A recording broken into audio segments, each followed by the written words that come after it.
Okay, sa setup ko na yung bike ko. Ayan, ito papuntang Swift. Yung nasa unahan. Tapos itong nasa likod papuntang Medicine Hat. Grabe yung load ko. Sobrang special na ito papuntang Swift Current. Medicine Hat pala. Ito yung papuntang Medicine Hat eh.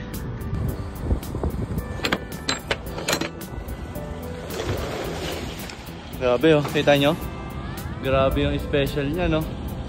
Ito, nag-iisa. Ano kaya to? Isang box lang, papuntang Medicine Hat. Ayun oh, Medicine Hat. Grabe.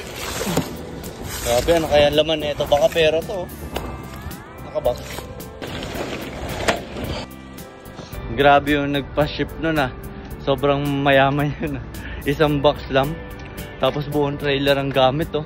Ito minsan, mini-make sure ko na maayos to. Kaya ko ginagalaw ng ginagalaw. Kasi minsan namamatay yung ilaw sa likod. Eh lalo na pag maliwanag, hindi mo malalaman na namatay na yung ilaw mo. Kasi minsan hindi visible pag nakasakay na sa truck. Okay. Gusto man, double check lang natin. Okay. Ito hindi ko na ito nilalagay ng ilaw kasi umaga pa naman. Tsaka yung isa kong wire, dalawa wire ginagamit ko. Nasira, kaka-turn, nabunot dun sa nabunot sa pinakasaksakan niya. Natanggal yung nalaglag na hila ng gulong, sira. Buti may extra ako. Ayan yan, wala pa kaming extra cord eh, kaya isa lang muna ginamit ko. Hindi naman maaga pa naman.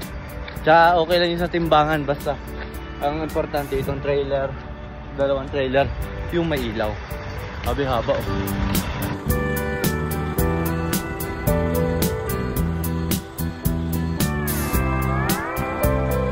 Okay na lahat, ngayon makakalis na tayo. Kaya double check lang natin yung mga brake yan. Kasi baka mamaya pag labas natin matanggal yung trailer eh. Ngayon kita naman natin, isang araw lang maganda ang weather eh, dahil sa Canada Day, buti na lang. Tapos ngayon uulan na naman, ang kapal ng ulap oh.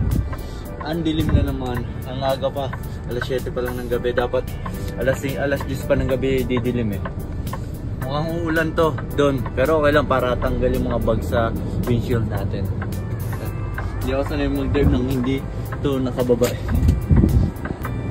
Ayun o, isa doon o, nag-ano ng bike, nagsiset up. Pa-Winnipeg naman yan.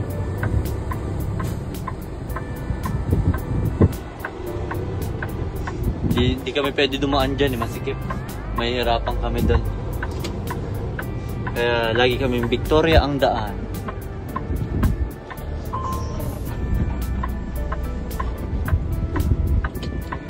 After na itong dilaw, clear. Let's go.